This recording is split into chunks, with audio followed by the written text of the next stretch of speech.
Hare Krishna. We are continuing with our reading from the Nectar of Devotion. The Nectar of Devotion was written by His Divine Grace, A.C. Bhaktivedanta Swami Prabhupada, and it was published by the Bhaktivedanta Book Trust. This chapter is entitled Additional Symptoms. Chapter 31. All the previously mentioned 33 symptoms of ecstatic love are called vyabhichari, or disturbing. All these symptoms refer to apparently disturbed conditions. But even in such disturbed conditions, there is acute ecstatic love for Krishna. These symptoms, however, can be divided into three groups: first class, second class, and third class.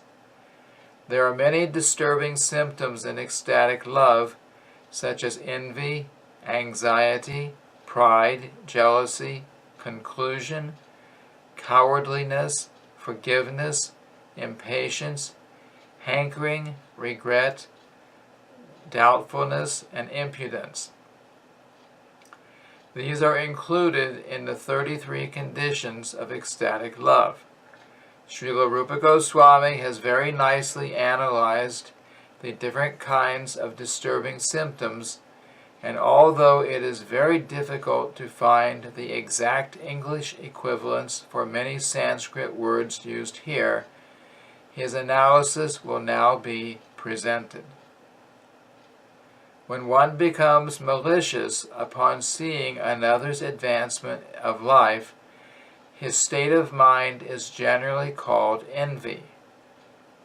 When one becomes frightened at seeing a lightning bolt in the sky, that fearfulness brings on anxiety. Therefore, fearfulness and anxiety may be taken as one. One's desire to hide his real mentality is called avahita, or concealment, and a desire to exhibit superiority is called pride. Both of these may be classified under pretension. In a pretentious attitude, both avahita and pride are to be found. One's inability to tolerate an offense committed by another is called amarsha, and one's inability to tolerate the opulence of another is called jealousy. Jealousy and amarsha are both caused by intolerance. One's ability to establish the correct import of a word may be called conclusiveness. And before such a conclusive determination of import, there must be thoughtful consideration. Therefore, the act of consideration is present during the establishment of a conclusion. When one presents himself as ignorant, his attitude is called humility. And when one when there is an absence of enthusiasm, it is called cowardice. Therefore, in humility, there is sometimes cowardice also. When the mind is steadfast, it is called enduring, and one's ability to tolerate others' offenses is also called endurance. Therefore, forgiveness and endurance can be synonymous. Anxiousness for time to pass is called impatience, and when one sees something wonderful, one is said to be struck with wonder. Impatience may be caused by being struck with wonder, and so impatience and being struck with wonder can be synonymous. When anxiety is in its dormant stage, it is called hankering. Therefore, anxiety and hankering can be called synonymous. When one becomes regretful for some offense, his feeling is called bashfulness.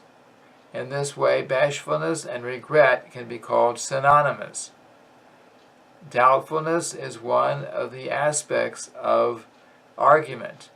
After exhibiting impudence, one becomes restless. Therefore, restlessness and impudence can be synonymous.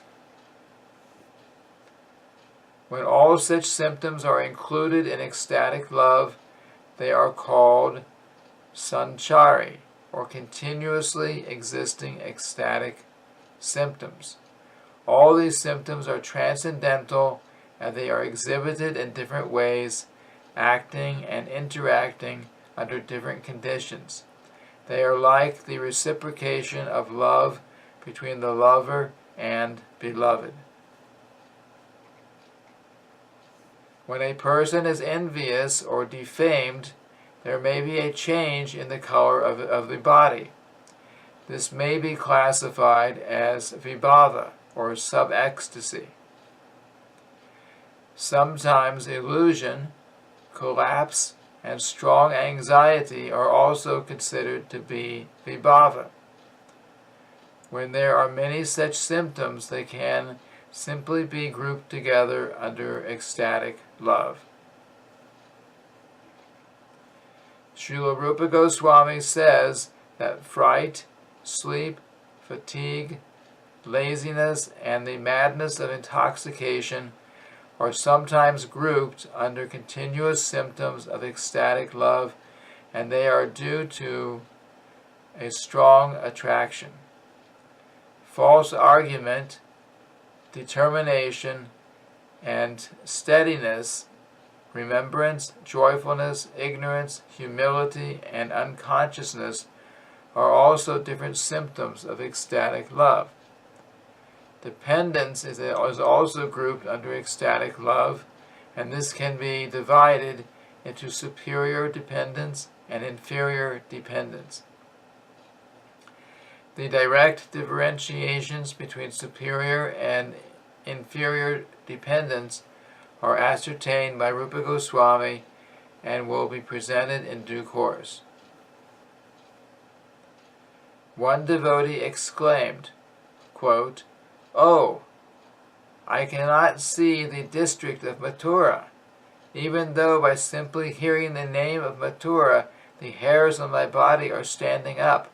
I cannot see the place. So of what use are my eyes?" End quote. This statement reveals a strong anxiety to see the district of Mathura, resulting from a strong attachment to Krishna. There is another instance of this strong attachment for Krishna expressed by Bhima, when he began to murmur, quote, "My arms are just like thunderbolts, but despite these arms, I could not smash Shishupal while he was blaspheming Krishna. Therefore, of what use are these strong arms?" End quote. In this instance, Bhima became angry, and being influenced by such anger, and his hopelessness became a cause for strong attachment to Krishna. This instance can be described as strong attachment for Krishna in anger. When Arjuna witnessed the universal form of Krishna, whose dazzling teeth were practically devouring the very existence of the universe, Arjuna's mouth became dried up. At that time, Arjuna forgot himself and could not understand that he was Arjuna, Krishna's friend, although he was always dependent upon Krishna's mercy. This incident is an example of inferior dependence. Sometimes ghastly activities also support strong ecstatic love for Krishna. This state of mind is called ecstatic fearfulness under illusion. In the 10th canto, 23rd chapter, verse 40 of Srimad Bhagavatam, there is the following statement by the Brahmanas who were performing sacrifices. Quote, "We have all been born into three advantageous conditions. We are in high Brahmana families. We have ceremoniously received the sacred thread, and we are also properly initiated by a spiritual master. But alas, in spite of all these advantages, we are condemned. Even our observance of brahmacharya is condemned." End quote. The Brahmanas thus began to condemn their own activities. They realized that in spite of being so elevated by birth, education, and culture, they still were under the spell of the illusory energy. They also admitted that even great yogis, who are not devotees of the Lord, are covered by the influence of material energy. This kind of hopelessness felt by the Brahmanas who were performing ritualistic ceremonies shows practically no attachment for Krishna. There is another hopelessness, however, which shows attachment for Krishna. When the bold demon attacked the damsels of Vraja, they began to cry out, "Dear Krishna, please save us. We are now gone. This is hopelessness." End quote. This is hopelessness with attachment for Krishna. When the Keshi demon was assassinated by Krishna, Kamsa became hopeless. He said, quote, "Keshi Daitya was as dear to me as my own life, but he has been killed by some cowherd boy who is crude, uneducated, and ignorant in fighting. Even though I have defeated the King of Heaven without difficulty, still I do not know the value of life." End quote. Because his hopelessness has a slight touch of attraction for Krishna, it is considered to be a reflection of ecstatic love in hopelessness.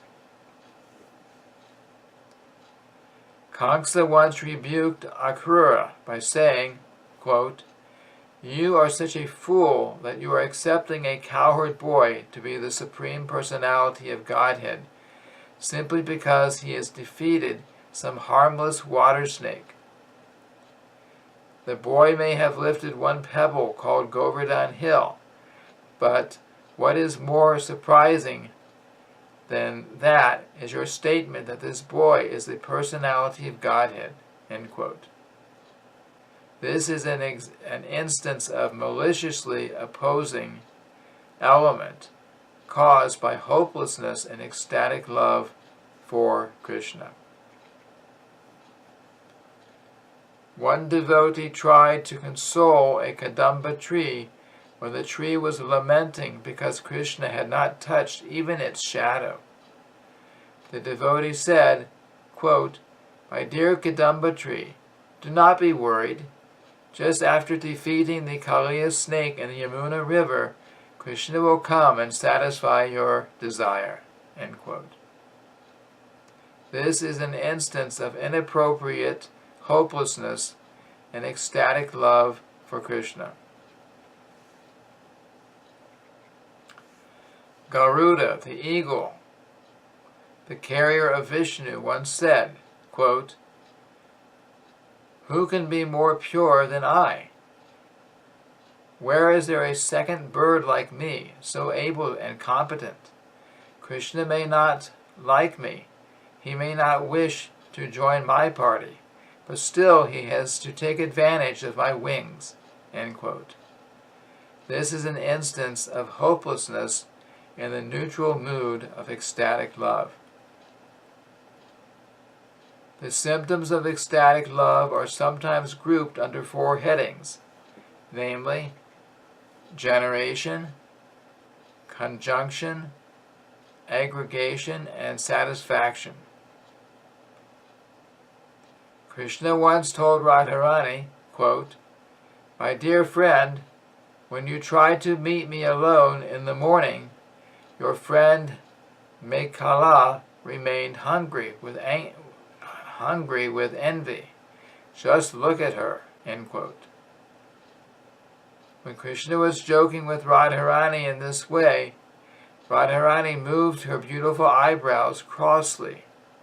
Rupa Goswami prays that everyone may become blessed by this movement of Srimati Radharani's eyebrows. This is an instance of the generation of malice and ecstatic love of Krishna. One night, after the Putana demon had been killed, baby Krishna could be seen playing upon her breast. Upon seeing this, Yashoda became stunned for some time. This is an instance of this is an example of a conjunction of various symptoms of ecstatic love. The conjunction can be auspicious or inauspicious. That the Putana demon had been killed was auspicious, but that Krishna was playing on her breast in the dead of night, with no one to help him in case of trouble, was inauspicious. Yashoda was caught between auspiciousness and inauspiciousness. After Krishna had just learned to walk, he was going in and out of the house very frequently. Yashoda became surprised and said, quote, "This child is too restless and cannot be controlled. He is incessantly going about the neighborhood of Gokula, Vrindavan, and then he is coming back inside the house. I see that the child is very fearless, but in spite of his fearlessness, I am becoming more and more afraid of his falling into some danger." End quote. This again is an instance of the conjunction of two opposing elements. The child was very fearless, but at the same time Yashoda was becoming fearful of some danger. Here danger is the cause, and Yashoda's feelings are in a conjunction of two opposing symptoms. In other words, Yashoda was feeling both happiness and doubt or growing fear. When Devaki, the mother of Krishna, saw her son very jubilant in the presence of the wrestlers in Kamsa's arena, two kinds of tears were simultaneously gliding down her cheeks. Sometimes her tears were warm, and sometimes they were cold. This is an instance of a conjunction of jubilation and lamentation due to different causes of ecstatic love. Once, when Srimati Radharani was standing on the bank of the Yamuna River in the forest of Vrindavan, she was attacked by Krishna, who was stronger than she. Although she externally expressed a disturbed mood from this incident, within herself she was smiling and feeling great satisfaction. Externally she moved her eyebrows and made a show of rejecting Krishna. In this mood, Radharani looked very beautiful, as Srila Rupa Goswami glorifies her beauty. This is an instance of exhibiting various feelings in ecstatic love, although the cause is only one, Krishna. Sometimes there are great festivals in the house of Nanda Maharaj, and all of the inhabitants of Vrindavan would assemble for these festivals. During one such festival, Srimati Radharani was seen wearing a golden necklace given to her by Krishna. This was immediately detected by Mother Yashoda, as well as by Radharani's mother, because the necklace was too long for Radharani's neck. At the same time, Radharani could see Krishna nearby, as well as her own husband, Abhimanyu. So all these things combined to make Radharani feel very much ashamed, and with her face shriveled, she began to look very beautiful.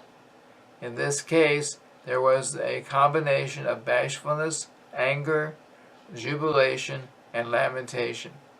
This is an instance of an aggregate of symptoms of ecstatic love. Kangsa once said, quote, "What harm can this boy do to me? He has no power," end quote. The next moment, Kangsa was informed that all of his friends had been killed by the boy. Then Kangsa began to think in perplexity, quote, "Shall I go immediately and surrender unto him? But how can a great warrior do this?" End quote. The next moment he thought, quote, "Why should I be afraid of him? There are still so many wrestlers standing to support me," end quote.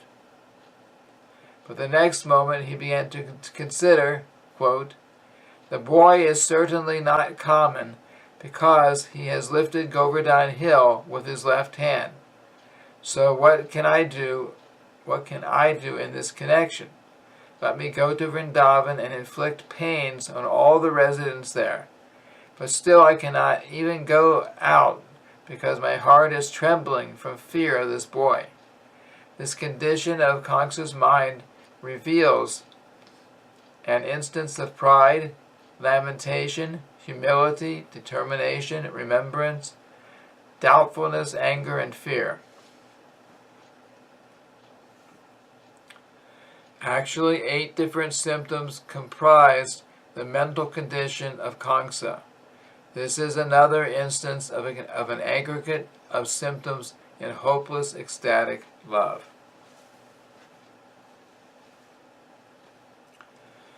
One householder devotee once said, quote, "My Lord, I am so wretched that these 2 eyes are never desiring to see the glorious city of Mathura.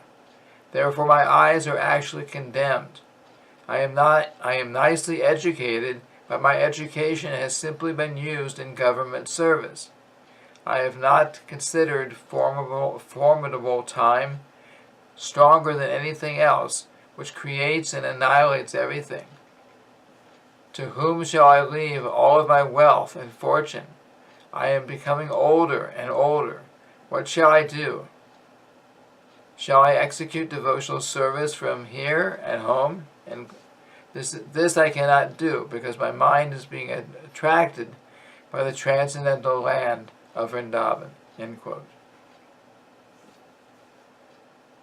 This is an instance of hopelessness, pride, doubt, patience, lamentation, determination, and eagerness, an aggregate of 7 different symptoms in ecstatic love for Krishna. There is a proverb in Sanskrit that says, quote, "Disappointment gives rise to the greatest satisfaction," end quote. In other words, when one's sentiment or ambition becomes too great and is not fulfilled until after seemingly hopeless tribulation, that is taken as the greatest satisfaction.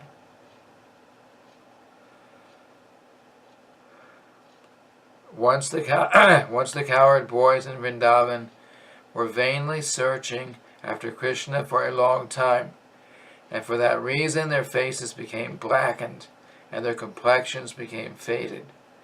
Just then they could hear on the hill a faint vibration from Krishna's flute. Immediately all of them became very much gladdened. This is an instance of satisfaction in the midst of disappointment. Srila Rupa Goswami says that although he has no expert knowledge about the sounds and meanings and mellows of the symptoms of ecstatic love, he has tried to give some examples of different varieties of love of Krishna. He further states that the 33 disturbing symptoms of ecstatic love plus 8 other symptoms, all taken together, equal 41 primary symptoms of ecstatic love. These symptoms create transformations of bodily activities as well as movements of the senses. All of them can be accepted as different feelings of the heart. Sometimes some of the feelings are quite natural, sometimes some of the feelings are just temporary appearances. Those symptoms that are very natural always remain both within and without the devotee.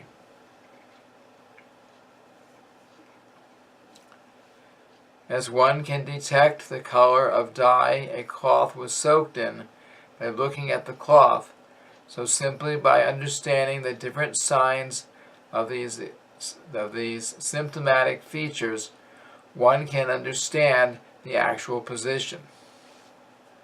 In other words, attachment for Krishna is one, but because there exist different kinds of devotees, such attachment is manifested in many varieties.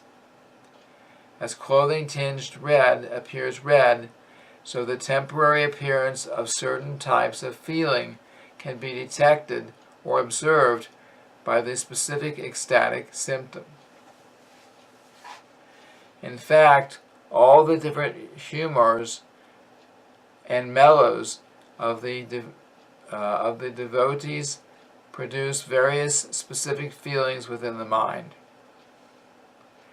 And according to these differences, the symptoms of ecstatic love appear in different forms and degrees. If one's heart is highly elevated, grave, and magnanimous, or if one's heart is rough and crude, different symptoms of ecstatic love will appear, influenced by the condition of the heart. Actually, people cannot genuinely understand such different qualities of mentality, but when one's heart is very soft or gentle, these symptoms become very easily visible, and one can understand them very clearly. The heart of one who is highly elevated and grave is compared to gold. If one's heart is very soft and gentle, his heart is compared to a cotton swab. When there is an ecstatic sensation within the mind, the golden heart or grave heart is not agitated, but the soft heart immediately becomes agitated.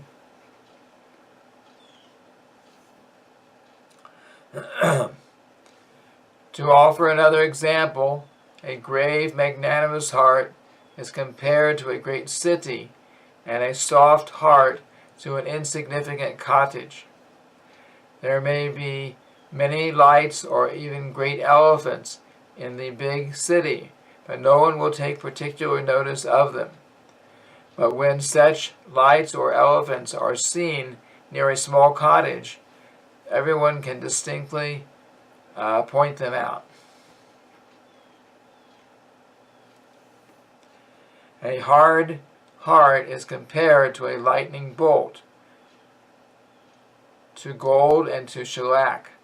The lightning bolt is very strong and never becomes soft. Similarly, the hearts of those who are engaged in severe austerities and penances do not become very easily softened. The golden heart becomes melted at high temperatures as in ecstatic love, and the shellac heart is very easily melted in slight temperature. A soft heart is compared to honey, to butter, and to nectar, and the condition of the mind is compared to sunshine. As honey and butter become melted even in slight sunshine, soft-hearted persons become easily melted. Nectar, however, is by its nature always liquid, and the hearts of those who are in pure ecstatic love with Krishna are by nature always liquefied, just like nectar. A pure devotee of Krishna is always specifically qualified with nectarian qualifications, and sometimes with qualifications of butter and honey. On the whole, the heart and any of the different conditions mentioned above can be melted under certain circumstances, just as a hard diamond is sometimes melted by a combination of certain chemicals. In the Dhanakali Kaumudi, it is stated, quote, when love develops in the heart of a devotee, he cannot check the transformation of his sentiments. His heart is just like the ocean at the rising of the moon, when the ebb tide cannot be checked. Immediately there must be movement of high waves, end quote. Although in its natural state the ocean is always grave and unfathomable, when the moon rises, nothing can check the ocean's agitation. Similarly, those who are pure devotees cannot, on any account, check the movement of their feelings within. So this ends the reading of the 31st chapter of Nectar of Devotion, entitled Additional Symptoms. Thank you very much. Hare Krishna.